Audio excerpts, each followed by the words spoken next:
জুলাই বাংলাদেশের এক নির্মমতম অধ্যায়। 2024 সালের এই মাসে বাংলাদেশের স্বৈর শাসনের বিরুদ্ধে আন্দোলন করে সাধারণ শিক্ষার্থীরা 1400 শহীদ, 20,000 শিক্ষার্থীর আত্মত্যাগ ঋণ এখনো খুঁজে বেড়ার নতুন বাংলাদেশ। সেই বাংলাদেশের স্মরণ করি বেলায় চট্টগ্রাম শহরে বিভিন্ন দেওয়ালে দেওয়ালে গ্রাফিতি অঙ্কন করে শিক্ষার্থীরা আসলে কি তুলে ধরিবার চেষ্টা করে এবং কি জানাবার চেষ্টা করে ইয়ানে পুণ্যম এখন তারার মুখ। জুলাই বর্ষপূর্তি গণঅভ্যুত্থান যেটি হয়েছিল তার বর্ষপূর্তি চলছে। তো সারা বাংলাদেশের সরকার কিন্তু বিভিন্ন ধরনের কর্মসূচি পালন করছে। তারই ধারাবাহিকতায় একটা কর্মসূচি হচ্ছে জুলাই গণঅভ্যুত্থান কেন্দ্রিক 24 রঙে গ্রাফিতি এবং চিত্রাঙ্কন। এটি কিন্তু একটি কম্পিটিশন, যেটি উপজেলা পর্যায়ে হয়েছে। উপজেলা পর্যায়ে যারা ফার্স্ট, সেকেন্ড, থার্ড হয়েছে মাধ্যমিক এবং কলেজ পর্যায়ের স্টুডেন্টরা, এখানে মাদ্রাসার স্টুডেন্ট আছে, কারিগরি স্টুডেন্ট আছে এবং সাধারণ শিক্ষার্থী যারা এসএসসি লেভেল এবং এইচএসসি লেভেলে যারা পড়াশোনা করছে তারাও আছে। তো তারাও এখানে ফার্স্ট, সেকেন্ড, থার্ড যারা হয়েছে তারা আজকে জেলা পর্যায়ে কম্পিটিশন করছে এবং এটা একটা আনন্দঘন পরিবেশে মনে করেন 5টা রুটে আমরা করছি বিভিন্ন স্পটে। উদ্দেশ্যটা কি? এটা আমাদের এখন চট্টগ্রাম কলেজের রুটটা আছে, এই রুটটা আছে, টেকনিক্যাল কলেজের রুটটা আছে, তারপর আমাদের পিটিআই এর রুটটা আছে, পলো গ্রাউন্ডের রুটটা আছে, তারপর হচ্ছে আমাদের সিআরবি রুটটা আছে। মানে পুরো চট্টগ্রাম শহর কেন্দ্রিক আমরা করেছি এবং তারা কিন্তু আবার বিভাগীয় পর্যায়ে কম্পিটিশন করবে এবং বিভাগীয় পর্যায়ে যারা জিতবেন সেরা হবে তারা, তাদের অঙ্কনগুলো এবং ভিডিওগুলো এবং চিত্রগুলো আমরা জাতীয় পর্যায়ে কিন্তু প্রেরণ করবো এবং জাতীয়ভাবে তাদেরকে পুরস্কৃত করা হবে। 2024 সালে যারা সাহিত্য শাসনের জীবন দিয়ে তার মধ্যে একজন আবু সাইদ তারা জিয়ারা আঁকে। জুলাই 36 জুলাই কেন্দ্র করে এটা আমরা এখানে কিভাবে তার ছাত্ররা আন্দোলন করেছিল, তারপরে ছাত্র যারা আহত হয়েছে, তারপরে আন্দোলনের পরে যারা সবাই মিলে গ্রাফিটি অঙ্কন করে পুরো চিরাং সঙ্গে রাঙিয়ে তুলেছিল ওগুলো উপস্থাপন করা ট্রাই করতেছি। 24 গণঅভ্যুত্থান সম্পর্কে জেনেছি যে আমাদের এখানে একটা কোটা নামে একটা প্রচলিত ছিল, যেখানে অনেকেই চাকরির ক্ষেত্রে পিছিয়ে থাকতো। ওই অনুযায়ী মানে কোটাকে দূর করার জন্য সবাই মিলে আন্দোলন করেছিল, বাট ফ্যাসিস্টরা বা দোসররা বা সাবেক সরকাররা এটা মেনে নেয়নি। সেজন্য আমাদের আন্দোলনটা পরে তাদের গণহত্যার কারণে আন্দোলনটা প্রবল হয়ে গেছে এবং সরকারের পদত্যাগের মাধ্যমে আমরা একটা অন্যরকম একটা বিজয় অর্জন করেছি। আমরা সবকিছুকেই ট্রিবিউট দিব আজকে। মুগ্ধ, আবু সাইদ সহ সেই সবগুলো শিক্ষার্থী যাদের আমরা অনেকে নাম জানি না, তবে ছবি চিনি।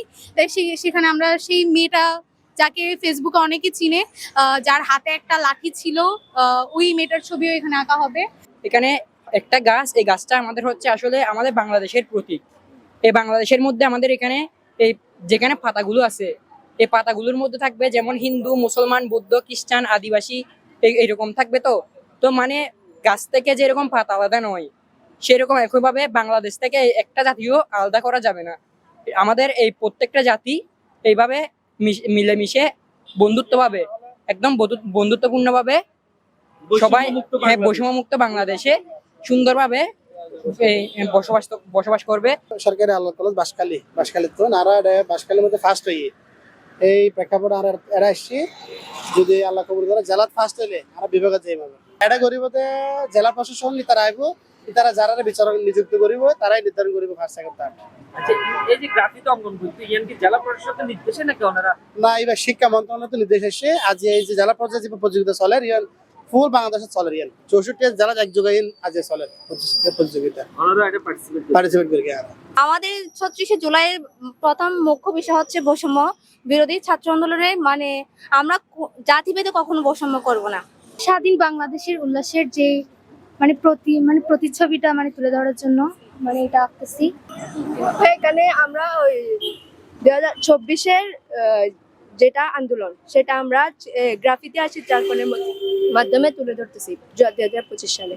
2025 সালে 24-এর মানে এই যে চিত্র দেখতে পাখি দেখে বুঝাচ্ছি।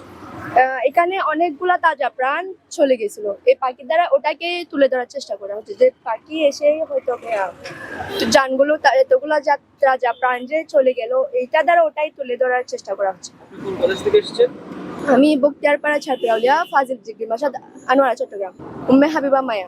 এটা হচ্ছে স্বাধীনতার সূর্যোদয়। বক্তিয়ারপাড়া ছাত্রী আউলিয়া ফাজিল ডিগ্রি মাদ্রাসা আনোয়ারা থেকে এসেছি। আমরা এসেছি ওদের অভিভাবক হিসেবে, যেহেতু আমরা এখানে থাকি আমাদের বাসার কাছাকাছি। তাছাড়াও অভিভাবক হিসেবে আমরা মাদ্রাসা থেকে ওদের সাথে আসছি। এটা আমাদের প্রতিষ্ঠান থেকে ওরা প্রতিযোগিতায় অংশগ্রহণ করেছিল, সেখানে আপনার উপজেলা পর্যায়ে দ্বিতীয় হয়েছে, সেই জন্য এখন জেলা পর্যায়ে অংশগ্রহণ করার জন্য আসছি আমরা। তো উদ্দেশ্যটা কি? উদ্দেশ্যটা হচ্ছে জুলাই যে গণঅভ্যুত্থানটি হয়েছিল সেই চেতনাকে ধারণ করে জুলাই যে সমস্ত কর্মকাণ্ডগুলো হয়েছে, আপনারা জানেন জুলাইতে এখনো কিন্তু দেয়ালে দেয়ালে আমাদের জুলাই লেগে আছে, সেটাকে আবার পুনরুজ্জীবিত করা, সেটাকে আবার ধারণ করা, সেটাকে আবার সামনে এগিয়ে নিয়ে যাওয়া, এবং আমাদের বাচ্চারাই সেটি করছে। আমরা কোনো রেস্ট্রিকশন দেই নাই, কিন্তু আমরা যে জিনিসটা বলতে চেয়েছি, জুলাই গণঅভ্যুত্থান কেন্দ্রিক হবে, জুলাই গণঅভ্যুত্থান কেন্দ্রিক গ্রাফিতি হবে, এবং কাউকে কোনো রেস্ট্রিকশন দেওয়া হয় না। তাদের মাথা থেকে জুলাই গণঅভ্যুত্থানকে তারা যেভাবে ধারণ করে যে চিত্রায়িত করতেছে, সেটি তারা এখানে করবে।